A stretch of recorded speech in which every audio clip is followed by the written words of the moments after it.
What comes to mind when I say nature? I think of my favorite vacations, local and national parks, hiking trails, my own backyard and garden. I love being outside in nature, experiencing the different sights, sounds, smells, and textures it has to offer. That feeling of fresh soil in your hands when you're planting, or walking barefoot in the sand. But have you ever been out in nature and experienced awe? And I'm not talking about, aw, that's a cute puppy. I'm talking about awe, that feeling of reverential respect mixed with wonder. I want to share a few locations with you today that have brought me awe. First is Jökulsá in Iceland. This is a glacier lagoon. There's these giant pieces of ice that fall from the glacier into the lagoon, and they're slowly dragged out to the ocean.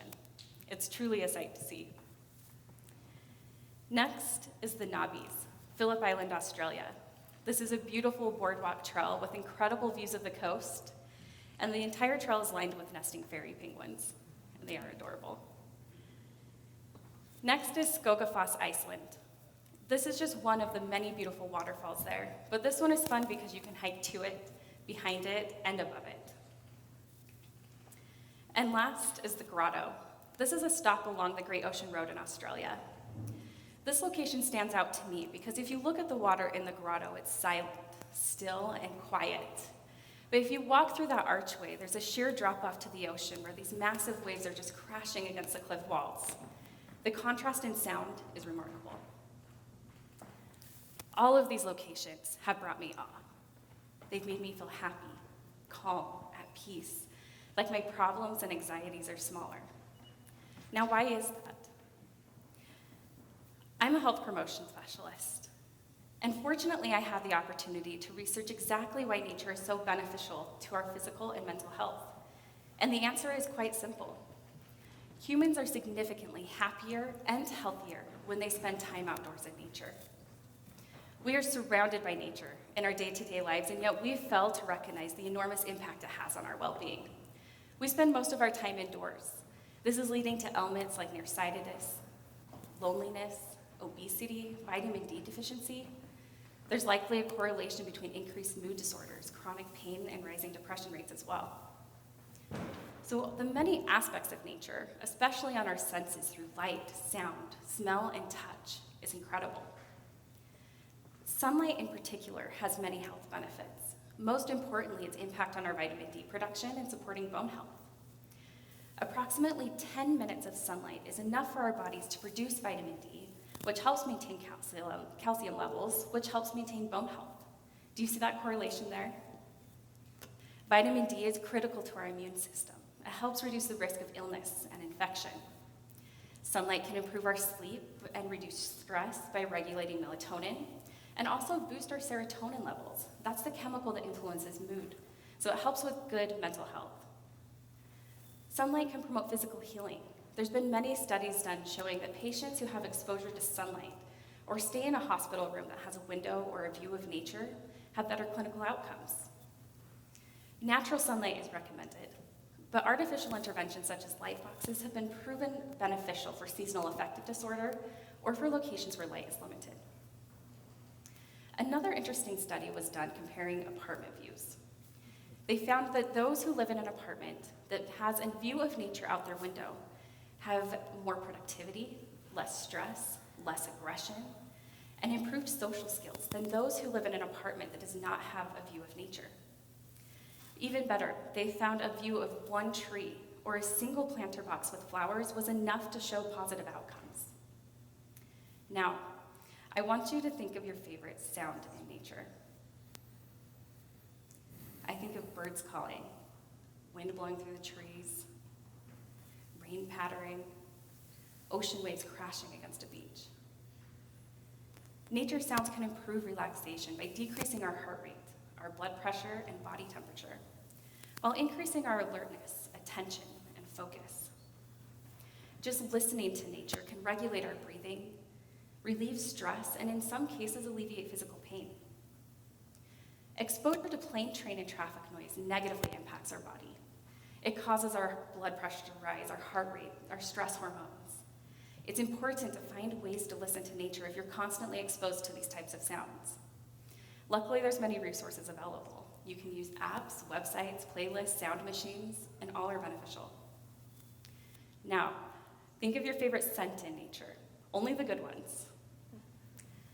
I think of flowers, pine trees, fresh rain, soil, wood. All of these are scents you can find in nature. But smelling nature can lower your blood pressure. It can decrease anxiety and stress, while also increasing your alertness and focus. Real scent is better than artificial, but there was a study done showing positive outcomes using coniferous essential oils that helped with asthma symptoms, lowering atopic disease, lowering cortisol, and improving sleep. Scent can be used to enhance experiences. Think of signature scents in perfume stores or on amusement park rides, or even in hotels. Now, physically touching nature means touching things of the natural world with our body rather than with our mind. This could be holding things like sand, soil, rocks, leaves, or sticks, and feeling the different textures and patterns. Another definition is grounding. Grounding in nature means contact with our surface. This could be as simple as being outside or walking barefoot. In practice, you could change that to be barefoot yoga or mindful meditation outdoors.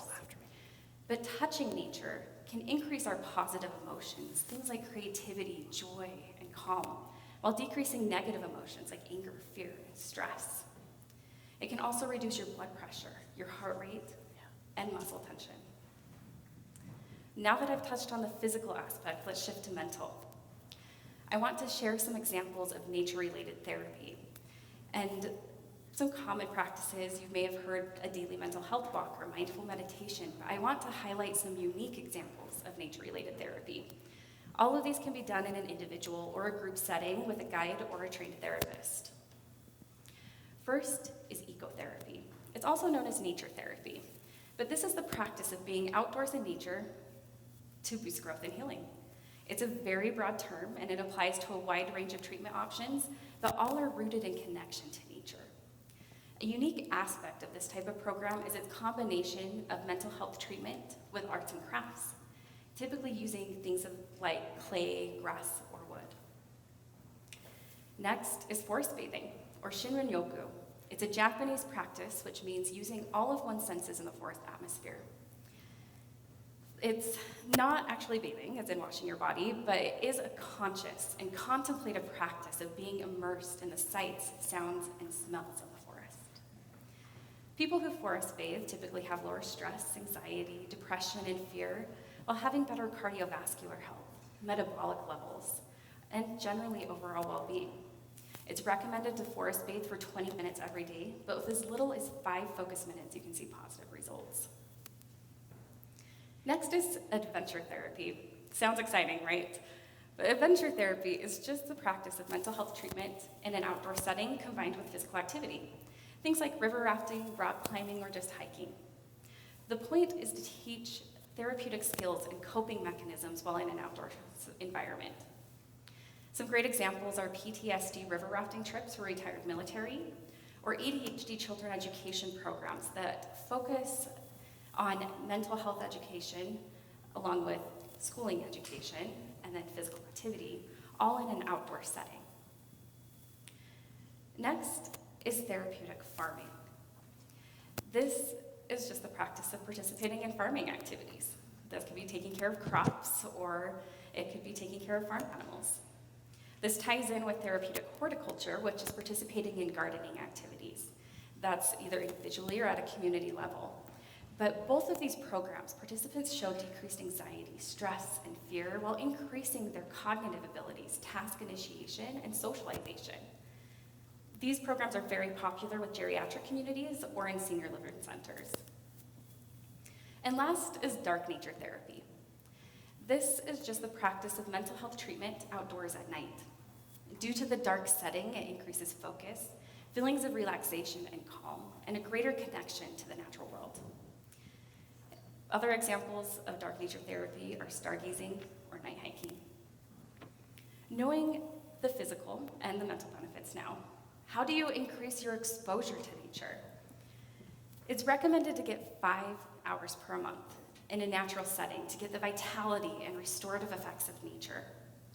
When you break that down, rounding up, that's about 2 hours per week, or 17 minutes per day. But remember, the more time you spend outdoors in nature, the greater your overall well-being. My best suggestion to you is to get outside. Look up local parks, hikes, and trails. It's better to be in a natural setting rather than urban. When you're in urban, there's more distractions, things, loud noises, there's cars honking, bright lights, more people. There's more distractions.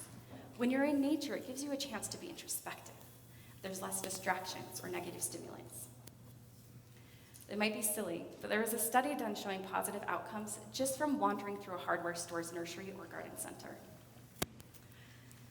Another suggestion is to bring nature inside. Get houseplants. They lower stress, anxiety, blood pressure. They also help with the loneliness factor by giving you something to be responsible and care for. You can also grow herbs or vegetables indoors too. Another suggestion is to display nature. This could be nature photography or pictures, or get a fish tank. There's a reason you find these items in doctors' and dentist offices, testing centers, and schools. They help lower stress and anxiety. You can also decorate with nature-themed decor or natural wood, or just simply open your window to let in sunlight and fresh air. But now I want to take a moment to listen to nature.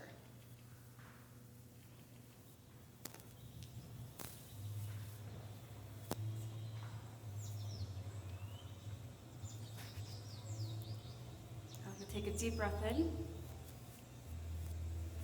and out. Inhale through your nose and exhale through your mouth. Do that one more time. Do you feel your heart rate slowing? Do you feel more focused? If there is one thing I can pass along to you today, it is get outside. Find your location that brings you awe. Where can you go to feel reverential respect mixed with wonder? I challenge you to get outside, no matter how that works best for you, and enjoy the immense benefits nature can have on your health and well-being. Thank you.